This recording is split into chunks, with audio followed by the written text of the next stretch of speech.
Policlínica Granato. Saúde e bem-estar ao seu alcance. Elinho Cenário. O público que acompanha o Agenda Gilson Campos sabe que eu tenho uma cabeça de preservação. Tanto que esse programa, que vai fazer 4 anos, eu passei a primeira fase do programa dentro da Confeitaria Colombo. Então, ali, Rua do Vitor, Largo da Carioca, aquelas ruas. E aí, o prefeito foi ótimo, porque ele consertou as calçadas. A gente, por causa do programa, resolvemos o problema do lixo, que tem muito lixo, os comerciantes, então tinha umas caçambas, então a gente organizou o lixo. Porque olha, gente, a riqueza dessas crianças, nossa, a riqueza do Brasil, não estou nem falando só dos cariocas, está aqui, ninguém olha para isso, você vê cada casa, cada coisa caindo, isso é uma facada para mim, sabia? Isso dói, porque para quem vai a Paris, a Roma, Milão, isso é ouro puro, é pio de irriga, é madeira de lei, não é? Então, eu sofro muito com isso. Augusto, por exemplo, aqui na Rua do Lavradio, como é que é a história dessa rua? Você que tem esse livro, você acabou de mostrar uma foto da grande Sara Bernard, que se apresentou aqui na rua, né? A história da Rua do Lavradio é a história do crescimento do Rio. O Rio cresceu em algumas ruas que a gente conhece até hoje. A Rua do Catete levou para a Zona Sul. A Rua de Mata Cavalos, que é a Riachuelo, hoje levou para a Zona Norte, para os engenhos dos jesuítas e tal. E essa Rua da Carioca, seu prolongamento aqui, que era a Rua do Piolho, Rua dos Ciganos, também passava dentro do charco. Então, era uma cidade difícil do ponto de vista da ocupação, porque tinha montanha de um lado, lagoa e charco do outro, e pouca terra seca. Então, aqui era o lugar muito próximo de uma lagoa, chamada Lagoa da Ajuda. Então, essa lagoa foi drenada, uma das 5 lagoas que tinha no centro. E aí abriram digamos, esse caminho que vinha lá hoje a Lapa, e ligava, que elas sempre foram irmãs gêmeas, digamos, a Lapa e a Praça Tiradentes se encontraram. Exatamente. Na própria Rua do Lavradio. E mais ou menos com um perfil parecido. No começo era um lugar mais nobre, mais aristocrático, depois virou um lugar de profissionais liberais também, de bom nível de renda. Depois a Praça Tiradentes virou, por causa de Dom Pedro I, que era um farrista, adorava frequentar a Praça Tiradentes, os teatros começaram a proliferar aqui, e a própria Rua do Lavradio foi construída aqui um teatro chamado Apolo. Tinha outros, mas o Apolo ficou muito famoso. Ele era um teatro que as famílias vinham, era um teatro popular, mas não era um teatro de revista necessariamente. A Sara Bernard, ela se apresentou neste teatro. Que coisa extraordinária. E depois, com o passar do tempo, o dono, que era Celestino da Silva, que construiu o teatro, conta a lenda que ele se enraiveceu contra um ator, e esse ator disse assim: você não trabalha mais aqui.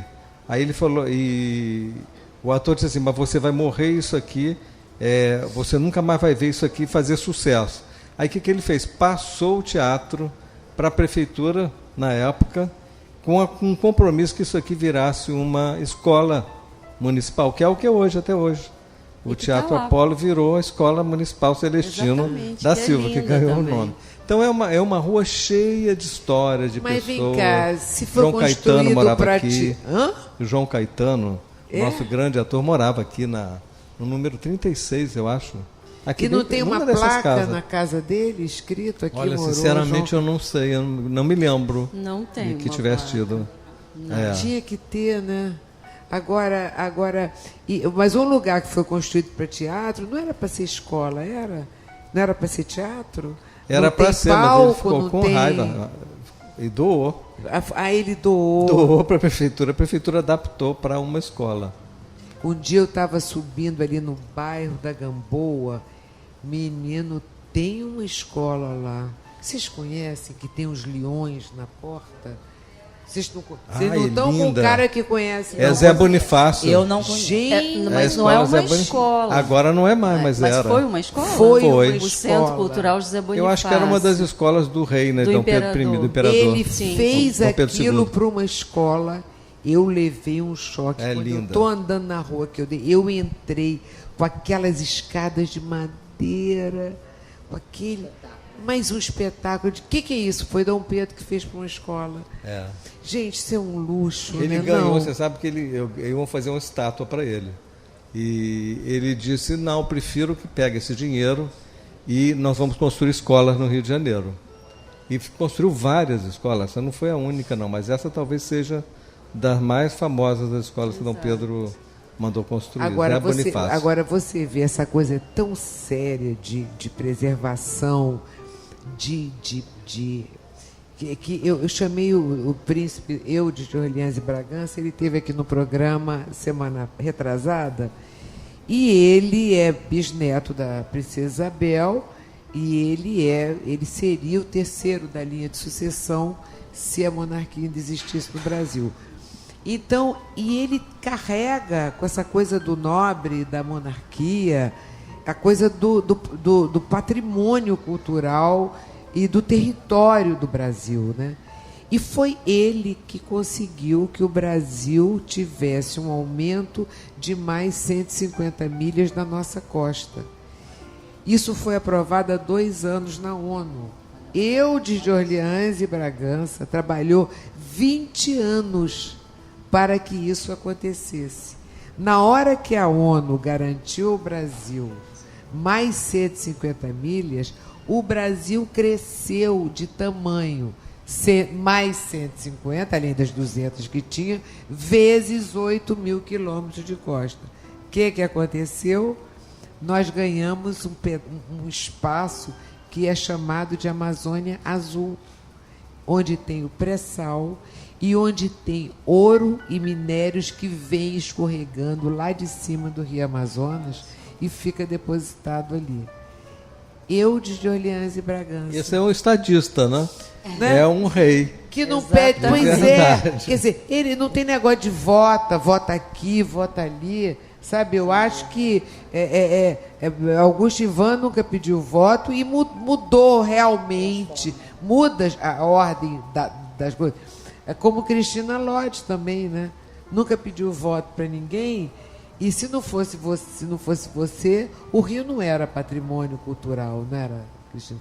Como é que você conseguiu isso? Como é que foi esse trabalho? Foi um trabalho de equipe também, né? Para a gente falar de paisagem cultural, a gente tem que ter esses múltiplos olhares sobre o território, sobre a cidade, né?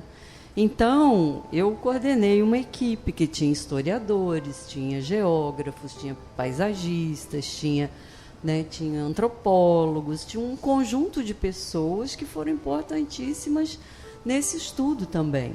Foi um estudo que demorou um tempo, não foi de um dia para o outro, foi muita pesquisa, foi muito trabalho que a gente teve para criar esse argumento e fazer com que, né, os especialistas que avaliam os documentos de candidatura realmente enxergassem esses valores excepcionais que a nossa cidade tem. Quem são esses especialistas? Vocês foram mostrar isso para quem? Aonde? Olha, a Unesco, né, criou essa Convenção do Patrimônio Mundial, que é formado por países que aderem a essa convenção. Assim como tem a ONU, a Unesco, né, tem a sua Convenção do Patrimônio Mundial.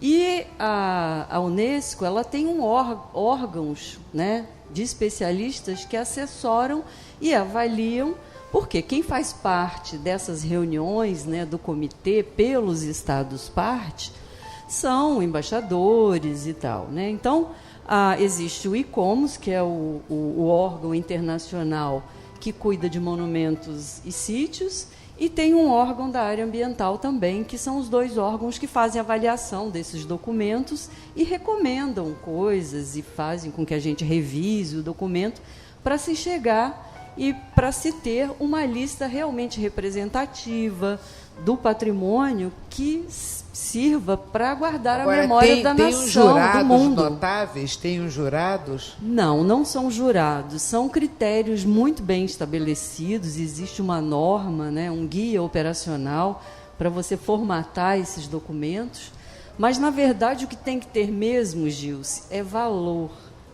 Os lugares têm que ter, são valores incríveis, e como o Rio de Janeiro tem, não é verdade? Essa conjunção entre cultura e natureza na cidade do Rio de Janeiro é o que existe de mais incrível que a gente tem na face da Terra. Nós temos uma cidade com praias que convivem com o ambiente urbano. A gente tem parques, a gente tem uma floresta no meio da nossa cidade. E isso por uma vontade deliberada do imperador de reflorestar. Começou-se querendo reflorestar por um problema de abastecimento, mas isso se estendeu de uma maneira por conta de ideais de cidade. Então, é esse ideal de cidade que fez com que essa cidade tivesse o seu valor e se fosse inscrita nessa lista, entendeu? Agora, tem uma tradição também pelo fato da natureza ser muito parte do Rio, das pessoas. Eu sou mineiro, então eu posso falar bem do Rio, né? São solares, eles são muito diferentes do resto do país, né? Os cariocas. Então, a natureza faz parte disso, acho que ela influencia isso.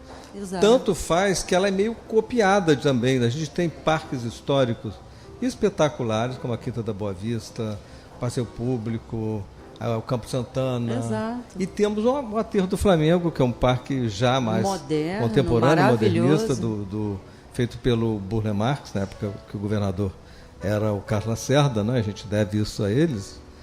Então é uma cidade que não para de estar... Tem problemas? Tem. De vez em quando vai lá, estraga alguma coisa, estraga. Mas assim, é muito forte isso.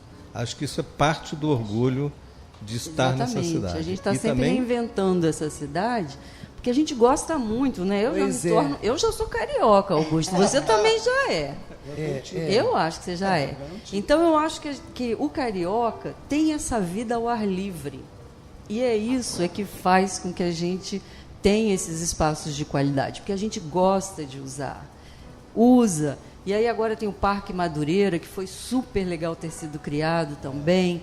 E o gostar de ir à praia, o gostar do caminhar, a gente cada vez mais está aumentando o número de ciclovias. Por quê? Porque somos assim. Diferente de outros países que o clima talvez não permita, não é verdade? São pessoas mais fechadas, nós somos abertos, nós temos essa integração entre cultura e natureza dentro, né, da cultura da cidade mesmo. Agora, fora a família real, a monarquia, as florestas, os prédios e tal, quem mais ajudou nesse processo? Houve algum político que tenha ajudado? Muitos atrapalharam, demoliram tudo, fizeram um monte de bobagem. Mas teve algum momento luminoso da história cultural?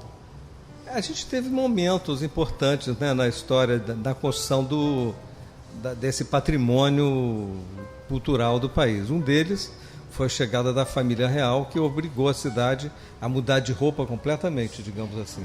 Porque era uma cidade muito acanhada, parecia uma cidade árabe, como eles diziam, as mulheres ficavam presas dentro de casa, escondidas atrás daquelas treliças da janela. Então a cidade teve que se abrir, construir teatros para receber uma corte. Então a gente deve, primeiramente, uma mudança de perfil à corte, à chegada da corte portuguesa. E com tudo que eles fizeram, cultura, Biblioteca Nacional, blá, blá, blá, blá. Aí fomos em frente, né? Aí, quem foi que destruiu o Palácio Monre? Não quero falar desses bandidos. Olha só, tem um livro chamado A Glória ao Opróbio, que o filho do Souza Guiar, que foi o arquiteto que construiu o Palácio Monre, né? Ele ganhou um prêmio lá nos Estados Unidos, numa feira que houve em St. Louis, e desmontou aquele palácio. Você vê que não é o handball que inventou novidade, não. O Souza Guiar inventou uma maneira de desmontar a estrutura do palácio, que era o pavilhão brasileiro, trouxe para o Rio e montou no lugar que ele está. O Palácio Monroe origina-se de uma antiga dessas feiras que existiu no final do século XX, principalmente. Mas o metrô não foi ocupado, que às vezes é dito que o metrô ia passar, derrubaram. Aparentemente, tem um telegrama do Golbery, ou um despacho do ministro Golbery, na época do governo Geisel, dizendo assim, por ordens superiores, o palácio deverá ser demolido. Então, se a gente pode dar um nome a alguém que teria dado alguma ordem, foi o general Golbery e o nosso presidente Geisel. Os motivos nunca ficaram muito claros, mas existem, né, Cristina? Eu tenho a impressão. Olha, Augusto, eu já tenho também uma outra versão para essa história, né?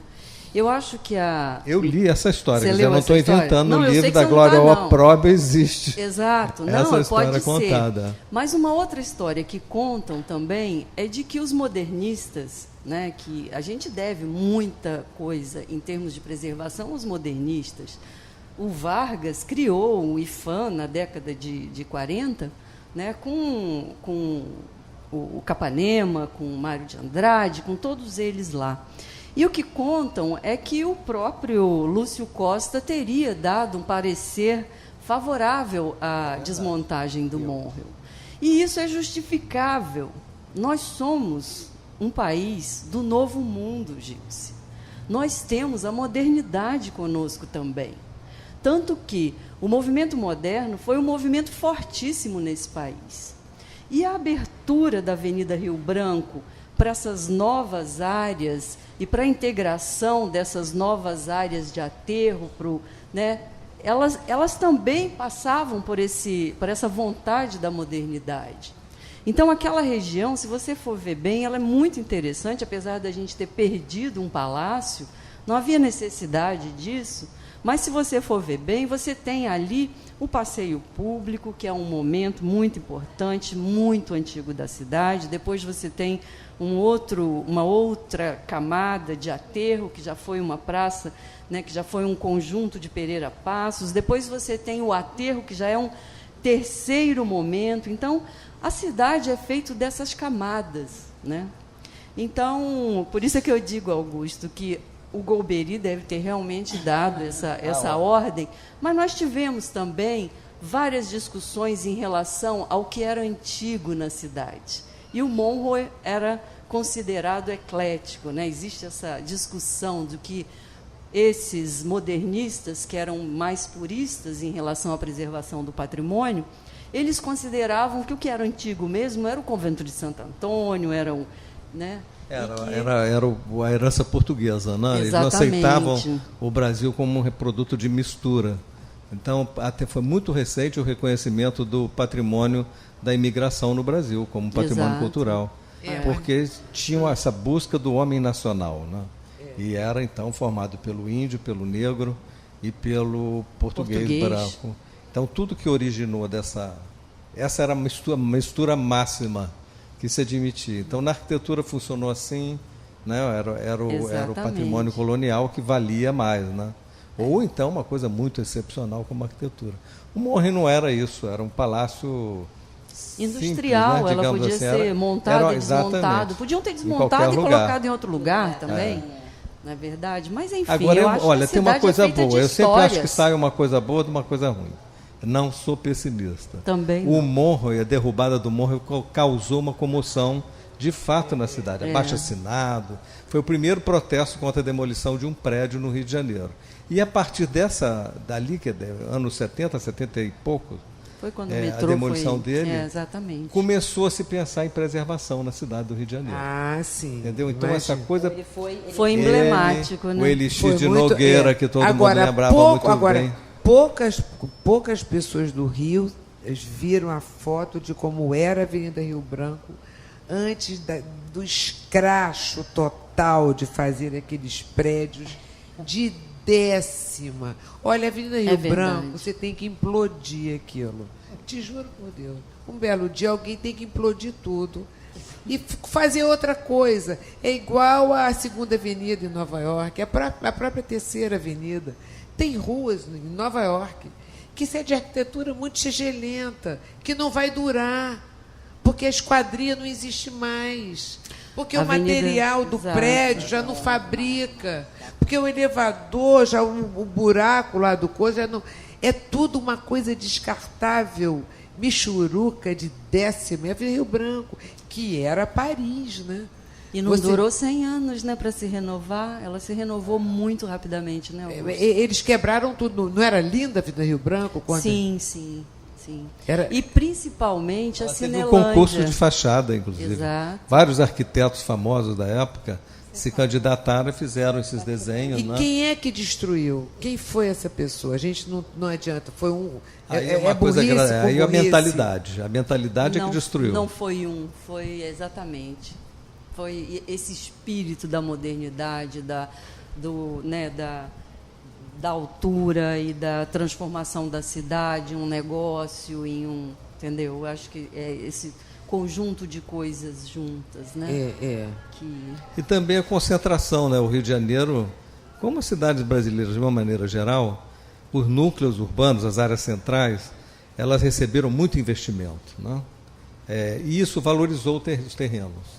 Então, assim, quando fizeram o metrô, fizeram primeiro aqui. Talvez não fosse o caso ter uma linha traçada desse jeito, se tivesse uma linha que levasse o desenvolvimento para outro lugar, como foi o trem, como foi o bonde, que carregou a cidade para se descentralizar. Tudo tendeu a concentrar no centro do Rio. Então, o preço do terreno, até hoje, certamente, são os terrenos mais caros do Rio de Janeiro.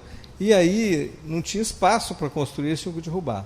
Então, essa derrubada tem muito a ver também com essa questão econômica dos investimentos estar sempre sendo concentrados num mesmo ponto do território. Agora, vamos, Juninho, eu vou dar uma paradinha aqui, porque para a gente encerrar no próximo, que a Jane não está falando, nem a Shirley. Porque esse programa é uma aula.